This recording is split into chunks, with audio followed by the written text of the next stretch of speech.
Friends, మొత్తానికి ఈ cactus మాత్ వల్ల పెద్ద నష్టమే వచ్చింది. మనం చూసినాం కాబట్టి పెద్దగా ప్రాబ్లం ఏం కాలేదు.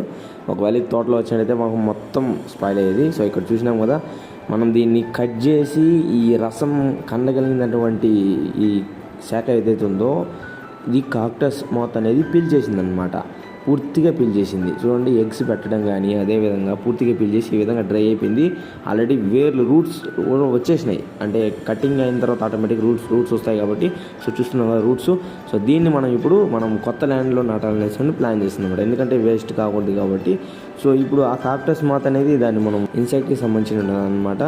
సో అది చాలా వరకు డ్యామేజ్ చేస్తుంది పంటని. మీ యొక్క పంటలో ఉన్నట్టయితే కూడా దీన్ని కంట్రోల్ చేయడానికి మనం వేప నూనె యూజ్ చేస్తే సరిపోతుంది నేను అనుకుంటున్నాను. Thank you for watching this video.